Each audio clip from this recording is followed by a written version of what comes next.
Hello दोस्तों, KD cell class में आपका स्वागत। तो आज हम बात करें गॉस के नियम के अनुप्रयोग, बोले तो एप्लीकेशन ऑफ गॉस थ्योरम के बारे में पढ़ेंगे। और पहला अनुप्रयोग हम लेके चल रहे हैं चालक आवेशित गोले के कारण विद्युत क्षेत्र। देखो, जब भी आप गॉस के नियम के अनुप्रयोग पढ़ेंगे तो मेरी बात ध्यान दो। सबसे पहले आप क्या लगाओगे, आपको विद्युत क्षेत्र निकालना है। आप विद्युत क्षेत्र निकालने के लिए सबसे पहले आप विद्युत फ्लक्स लगाओगे।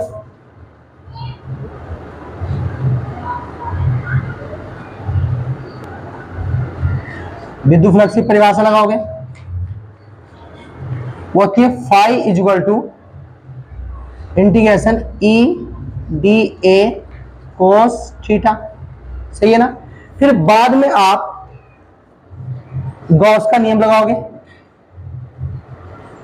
गॉस का नियम लगाओगे।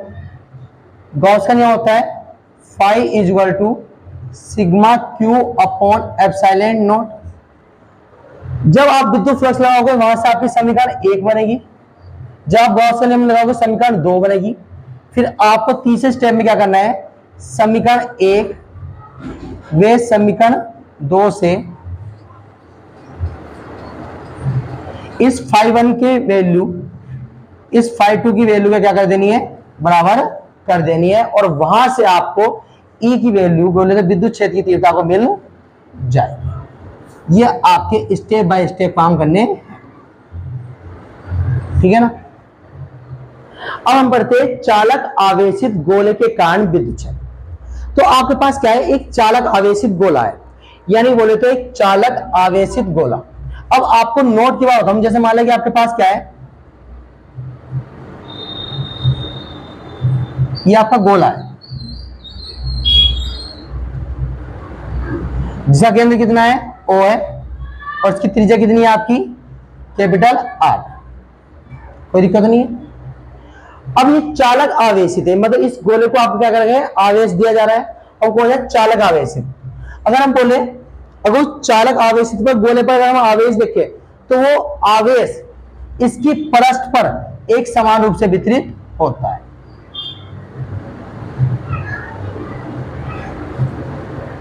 चालक गोले पर जो आवेश होता है वो उसकी पृष्ठ पर एक समान रूप से क्या होता है, वितरित होता है। तो आप नोट की बात में लिख सकते हो कि चालक गोले पर आवेश, चालक गोले पर आवेश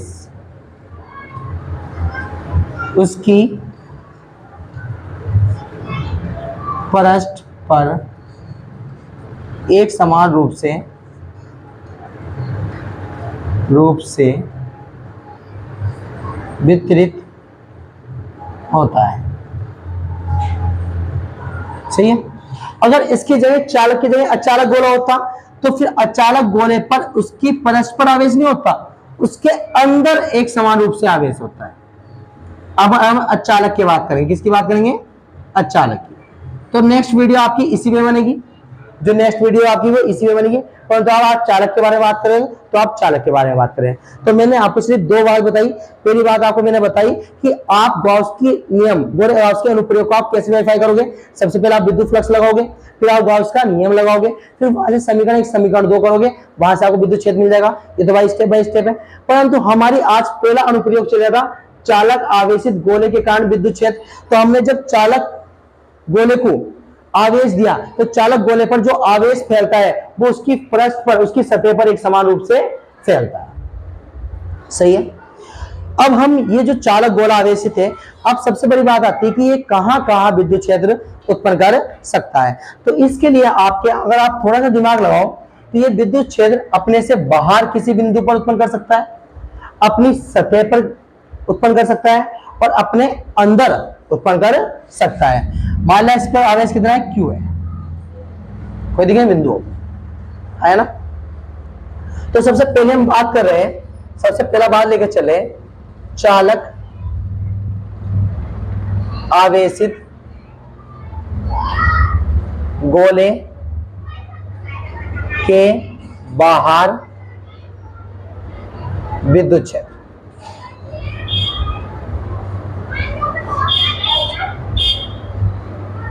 चालक गोले के बाहर विद्युत क्षेत्र, ठीक है ना। बाहर चेक कर रहा हूं तो बाहर किसी बिंदु पर चेक कर रहा हूं मान लिया मैं इस बिंदु पर चेक कर रहा हूं और यहां से यहां तक की जो दूरी है वो कितनी मान ली मैंने, स्मॉल आर मान ली। तो यहां मैं बोल सकता हूं कि कैपिटल आर छोटा है किससे, स्मॉल आर से, ये आप बोल सकते हो यहां, सही है ना। अब इस बिंदु P पर अगर आपको, इस बिंदु P पर आपको विद्युत क्षेत्र देखना है और वो भी गॉस के नियम से, तो सबसे पहले इस बिंदु P पर आपको गॉसीय पृष्ठ खींचनी पड़ेगी। जब भी आपको विद्युत क्षेत्र देखने को मिलेगा तो पहले इस पर आप खींचोगे गॉसीय पृष्ठ।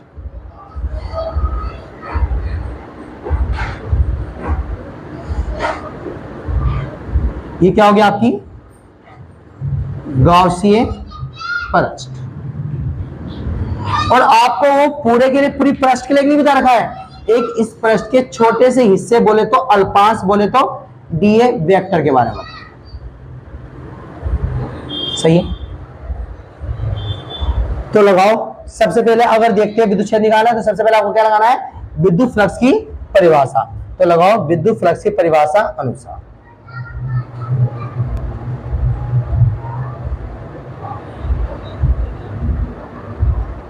विद्युत फ्लक्स की परिभाषा अनुसार। तो विद्युत फ्लक्स की परिभाषा होती है phi E equal to integration E D A cos theta. अब सिर्फ आपको थीटा की वैल्यू का पता होना चाहिए, थीटा कितना है।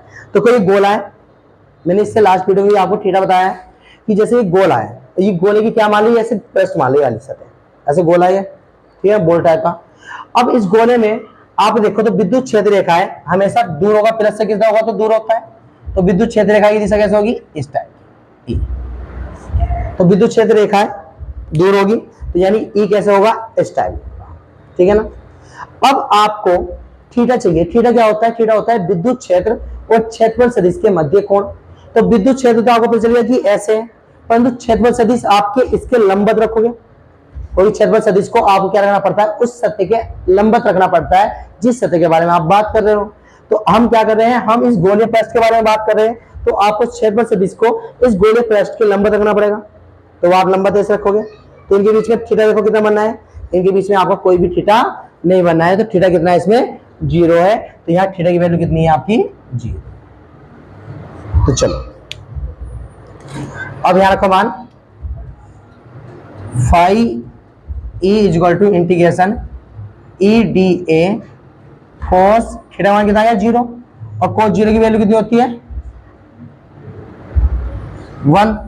तो फाई ई इक्वल टू कितना आएगा, ई डी ए मल्टीप्लाई 1, ई बाहर लो, phi E equal to E D A, सही है।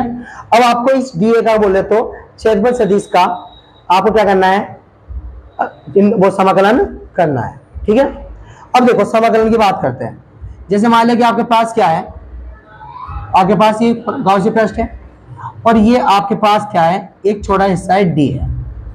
समाकलन का मतलब होता है इस संपूर्ण सतह के लिए आप क्या कर रहे हो, उस डीए के बारे में क्या कर रहे हो, बात कर रहे हो। मतलब इस डीए का मतलब होता है इस संपूर्ण सतह के लिए, सही है।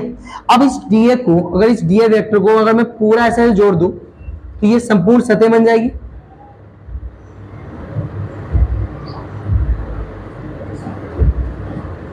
इस टाइप से जोड़ दूं, ठीक है ना।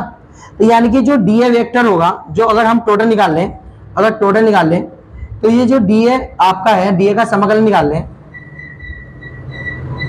तो डीए का समाकलन निकाल लें तो एक ये रहा DA1, DA2, DA3, D4, D5, D6, D7, D8, DA9। इस टाइप से आपको क्या करना, पूरा जोड़ना पड़ेगा। और ये पूरा जब जुड़ जाएगा, जैसे DA1 plus DA2 plus DA3, ऐसे प्लस जितने भी होंगे आपके पास, और ये पूरा जुड़ जाएगा तो ये क्या कवर कर लेंगे, ये गोले का वक्र पृष्ठीय क्षेत्रफल क्या कर लेंगे, कवर कर लेंगे। यानी किसके बराबर हो जाएगा, गोले के वक्र पृष्ठीय क्षेत्रफल के बराबर हो जाएगा। और गोले का वक्र पृष्ठीय क्षेत्रफल किसके बराबर होता है, 4 पाई आर स्क्वायर के बराबर। तो यानी कि इंटीग्रेशन डीए का इंटीग्रेशन कितना आ जाएगा, 4 पाई आर कितना आएगा, यहां से phi E equal to E dot 4 pi R उसके, ठीक है ना। तो यहां समीकरण एक मान के छोड़, समीकरण एक से आपको विद्युत फ्लक्स मिल गया। फिर इसके बाद आपको क्या करना है, गॉस का नियम निकालना है, वहां से भी आपको फ्लक्स निकालना है। तो आप क्या लगाओगे बेटा, गॉस का नियम लगाओगे। तो इसके लिए फिर आप इतना स्क्रीनशॉट करते हो, फिर मैं इसको रब करता हूं, फिर आपके बात करते हैं। हाँ दोस्तों, अब बात करते हैं गॉस के नियम। तो लगाओ गॉस का नियम, गॉस का नियम। तो गॉस का नियम लगाओगे तो गॉस का नियम होता है phi E equal to sigma Q upon epsilon naught, ये होता है। अब आपको इस गॉसिय पृष्ठ के अंदर कुल आवेश चाहिए, इस गॉसिय पृष्ठ के अंदर सिग्मा क्यू की वैल्यू चाहिए, कुल आवेश कितना है। तो कुल आवेश कितना है, पॉजिटिव पॉजिटिव पॉजिटिव बोले तो क्यू के बराबर। इस गॉसिय पृष्ठ के अंदर अगर आप आवेश देखोगे तो कुल आवेश कितना है, क्यू है। तो सिग्मा क्यू की वैल्यू कितनी है, क्यू है। तो यहां से फाई ई इक्वल टू कितना रहेगा, क्यू अपॉन एप्सिलॉन नॉट। ये आ गया समीकरण आपकी 2, सही है ना। अब आपको क्या करना है, अब आपको विद्युत क्षेत्र चाहिए। तो आपको पता है कि समीकरण एक बराबर क्या करने पड़ेगा, समीकरण 2। तो आप बोलोगे कि समीकरण 1 वे समीकरण 2 से आपको पता है कि इसके LHS क्या है, बराबर है। तो RHS क्या कर सकते हो, बराबर कर सकते हो। तब इसके RHS बराबर करने पर, यानी इसका मान इसके मान के बराबर करने पर बोले तो E 4 pi R square equal to Q upon epsilon naught, ठीक है ना। और ये मल्टीप्लाई में जाके डिवाइड में, तो यहां से आ जाएगा E equal to 1 upon 4 pi R square dot Q upon epsilon naught. कुछ नहीं करा, ये मल्टीप्लाई में जाके डिवाइड हो गया, तो 1 अपॉन 4 पाई आर स्क्वायर। इसको थोड़ा अच्छे तरीके से निकलो और भी, E इक्वल टू के 1 अपॉन 4 पाई, ये एप्सिलॉन नॉट आगे कर दिया, और Q अपॉन आर स्क्वायर। आपको इतना विद्युत क्षेत्र देखने को मिला। या करके आप इसको इस फॉर्म में पढ़ सकते हो कि E इक्वल टू, ये पूरा K का मान होता है, E इक्वल टू के क्यू अपॉन आर स्क्वायर। आप इसको ऐसे भी पढ़ सकते हो, ठीक है ना। तो किसी चालक गोले के कारण बाहर कितना विद्युत क्षेत्र देखने को मिलता है, 1 upon 4 pi epsilon Q upon R square. अब हम बात करते हैं इस चालक गोले की सतह पर, किसके बाद बात करें, सतह पर, ठीक है ना। तो पहले आप इसके बात करें, तो हम इससे सबसे दूसरा लेते हैं, आप इतना स्क्रीनशॉट खींच दो, फिर हम दूसरे टॉपिक के बारे में बात करते हैं। हाँ दोस्तों, अब बात करते हैं कि चालक गोले के पृष्ठ पर विद्युत क्षेत्र। देखो, आपको इसकी पृष्ठ पर विद्युत क्षेत्र देखना है, इसकी सतह पर देखना है। तो सिंपल सी बात है, इसकी सतह पर आप क्या बनाओगे, डीए वेक्टर। तो इसमें कॉमन क्या है, इसके कॉमन ये है कि इसकी त्रिज्या कितनी थी, कैपिटल आर थी। और यानी कि आप बिंदु देख रहे हैं, तो अब त्रिज्या कितनी होगी, स्मॉल आर। यहां से आते कि बिंदु की स्मॉल आर ही रहेगी। यानी इसमें इतना फर्क आया है कि त्रिज्या क्या है, त्रिज्या कैपिटल आर बराबर है किसके, स्मॉल आर। यानी त्रिज्या का आया फर्क आ जाएगा। यानी हमने भार अभी कितना निकाला था, E equal to 1 upon 4 pi epsilon naught Q upon small R square. और तो स्मॉल आर की कितना आ जाएगा, कैपिटल आर आ जाएगा। तो भार सतह पर आपको इतना विद्युत क्षेत्र देखने को मिलेगा। कुछ नहीं करा, समझो बात को कि जब आप भार चेक कर रहे हो, तो भार सिर्फ इतनी बात का फर्क था कि स्मॉल आर बड़ी थी कैपिटल आर से। परंतु जैसे हम सतह पर आए, तो सतह पर हमें पता चला कि स्मॉल आर कैपिटल आर के बराबर हो चुकी है। तो जब मैं सतह पर लेके चलूंगा, त्रिज्या कैपिटल आर लेके चलूंगा, सैमसंग में जब विद्युत फ्लक्स लगाऊंगा या गॉस का प्रमेय लगाऊंगा, तो वहां जब मैं आर की वैल्यू रखूंगा, तो वहां कैपिटल आर रखूंगा।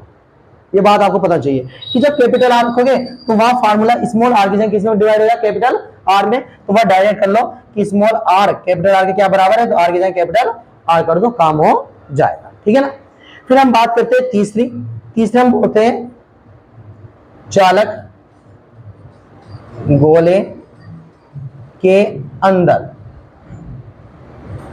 चालक गोले के अंदर विद्युत क्षेत्र। तो अगर आपके पास देखिए, ये आपके पास आवेशित गोला है,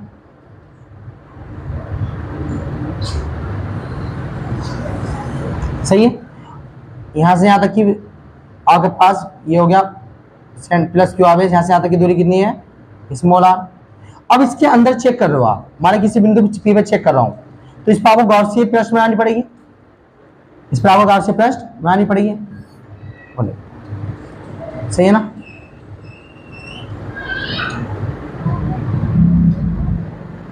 तो इस गॉसियन पृष्ठ के अंदर कोई भी आवेश नहीं है। देखो थोड़ी सी मिस्टेक होगी, मिस्टेक क्या होगी कि जब आपने वो चित्र बना रखा है ना, तो उसमें अंदर क्यू का मान नहीं होना चाहिए, वो गलती से फिर हो गया, वहां से आप क्यू का मान हटा दो, सही ना। वो क्यू का है, वो इसकी सतह पर संचित है, ठीक है ना। इतनी थोड़ी मिस्टेक हुई है, वो आप क्लियर कर लो, ठीक है। तो यहाँ अब बात करें तो जब इसके अंदर आपने गॉसियन पृष्ठ माननी, तो इसकी गॉसियन पृष्ठ के अंदर कोई आवेश नहीं है, बोले गॉसियन पृष्ठ के अंदर आवेश नहीं है, बोले तो सिग्मा क्यू की वैल्यू कितनी है, यहाँ 0 है। और जब कोई आवेश नहीं है तो विद्युत क्षेत्र रेखा उत्पन्न होगी, नहीं होगी। तो सिंपल सी बात बोलोगे कि इसके अंदर विद्युत क्षेत्र कितना होता है, E कितना होता है, 0 होता है। तो इसकी स्टेटमेंट कैसे लिखोगे आप, इसकी स्टेटमेंट दोगे कि गॉसी चालक आवेशित गोले के अंदर विद्युत फ्लक्स का मान या आवेश का मान, कि आवेश का मान कितना होता है, 0 होता है, जिससे विद्युत फ्लक्स का मान भी 0 होता है, तब आपको विद्युत क्षेत्र की तीव्रता कितनी मिलती है, 0 देखने को मिलती है, ठीक है ना। फिर हम बात करेंगे नेक्स्ट वीडियो में अचालक गोले के कारण। तो उससे पहले अगर लास्ट बार आपसे रिक्वेस्ट कर रहा हूं कि वो जो आपका क्यू है वो इसकी सतह पर संचित हुआ है, ना कि इसके अंदर। तो वो आपको थोड़ी सी मिस्टेक हो गई थी, वो आपने क्यू जो यहाँ लिख लिया था उसको आप वहां से क्या कर दो, बिटान दो, और आप इसको क्या कर दो, यहाँ लिख दो, ठीक है ना। तो मिलते हैं नेक्स्ट वीडियो।